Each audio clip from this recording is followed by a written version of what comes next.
Hey folks, Chad back here with a layout update. Sorry it's been forever and a day since I did a layout update. Been working a lot of overtime at work, and finally things are slowing down that I can actually come down here and work on the layout and give you guys a layout update. What you're looking at here is recent stuff I've done. This is my rip track area maintenance away yard, or not maintenance away yard, but car shop yard, I should say. I got a little one of those little dumpsters here that I put together this weekend. Just a bunch of spare parts laying around, some wheels, the company truck there. This truck here, the flatbed truck, I'm gonna modify so it will start hauling rail car wheels. Got a welder truck there and the car shop truck there with some Kansas City Southern cars that are. Kansas City Southern trailers that will hold various car shop stuff that they need there. Got around to ballasting the yard, and I got that all complete. Doesn't look too shabby, I don't think, all the way down. What you're seeing, all the little green patches, is where I missed some ballast, so I took some ground foam and covered it up, made it kind of look like it was growing some weeds and stuff like that here and there, but I think it came out pretty nice. Still adding a little bit of touch-ups. Got to put front fascia on here yet. But other than that, it looks about 90% complete, I think. Here is the yard office and the transfer caboose that they'll use for the yard job will use for shoving, basically a shoving platform.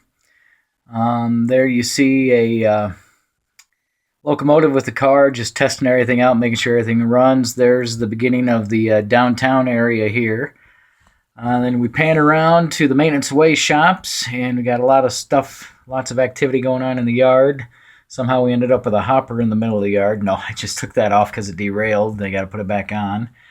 What you're looking at here is the lead back into the yard, and then there's the main line. And this is the basically some spillover of the rip track area. We got some side frames here and some wheels and an old defunct UP truck that was in an accident, no longer runs, and some other. The wheel change truck still works, and that boom truck is also defunct for the moment. Panning around here to the cold storage, just did some modifying here of some stuff. Nothing big here. Everything else pretty much stays the same. There's my yard shop, the diesel facility. And remember I said right down the middle here is going to be a backdrop all the way back up and around down there, so I'll get around to that here in a little bit. This building is going to be ripped out of here and replaced with the Walthers Central Beverage Distributors, I believe, is what I'm going to put in here instead. This building, I've moved it around so much that it's starting to fall apart. I used some cheap glue and that on it, so now I'm going to just basically, once I get that other kit, just take this one completely out and dismantle it and salvage some parts and maybe kit bash this into something else. I don't know yet. I haven't decided yet. This is all scenic. There's a little warehouse that will receive a box car or two. This is all scenic here. This is my little runaround track, and then we got the track coming in here to the Pepsi Cola distributing. Then we come off of here, we got the track that goes back into the plastic pellet facility. This will all be changed. I'm just mocking this up for the plastic pellet facility.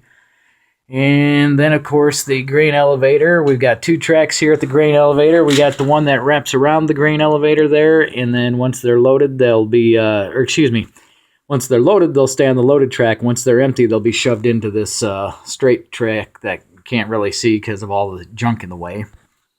But that's where the empties will go, and then they will be transferred over to the full track there as they get loaded.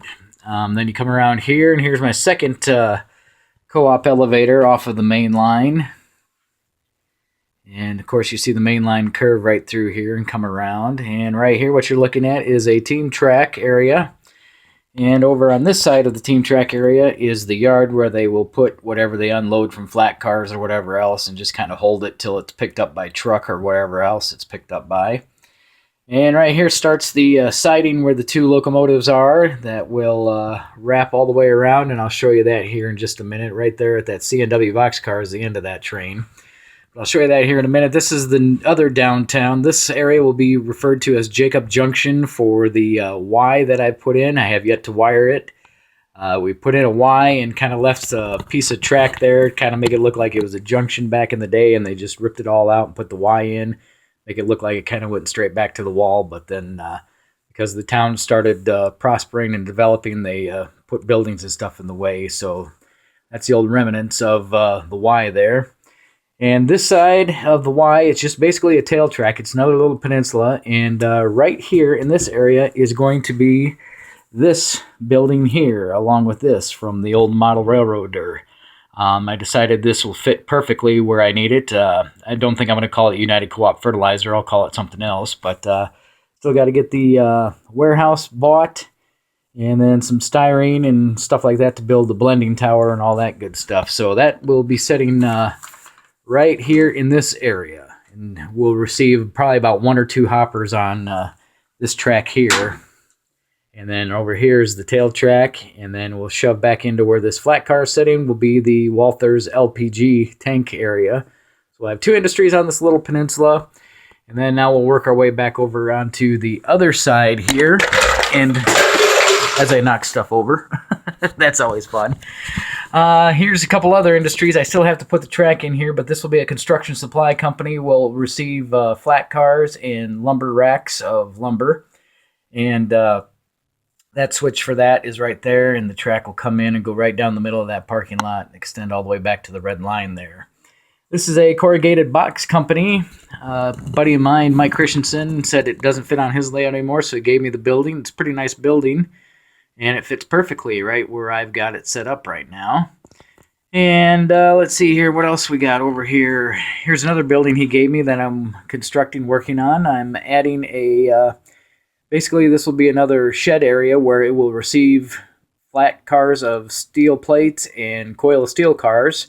And this will be some sort of steel facility, small steel facility, nothing big where I need to get the whole steel plant. But that has a track right there that will go through the building. And right here where the 4 DDG cars are sitting and where this blue piece is will be the new salvage yard. This will be the building for the salvage yard. This will be the scale, and this whole area here will be the yard for all the scrap. And where the DDG cars are sitting, I'll be able to get 3 or 4 gondolas in there. And like I said, this is the end of the siding here, passing siding over here. It'll connect into the main line right over here off of that switch there. So, all in all, right now, I've got, I believe, 12 industries to switch, so it should be a pretty good operating session. I'm going to try and divide them up to where the northbound trains and the southbound trains have pretty much the same amount of switching to do, and then once the yard job is done switching out their cars, then they'll come out and switch the small industries. Like these 2 will be switched by the yard crew, and I'm not sure yet which ones over here will be switched by the yard crews. I have yet to figure that out, but we'll just kind of divide it up. I'm looking at probably 5 industries per train to switch, and then probably 2 or 3 industries for the yard crews to switch too. So that's kind of where I sit right now. Hopefully I will get some more time in and get down here and work some more on this stuff. Still got to add another probably foot or 2 off of this, and then make my 2-turn helix to go down underneath. And that's where I'll have all the other cars for staging and stuff like that. And that'll be on both ends of the layout. But that's where we sit. Feel free to comment below, like and dislike if you choose to. It's up to you. And other than that, we shall see you on the next layout update. Thanks for subscribing.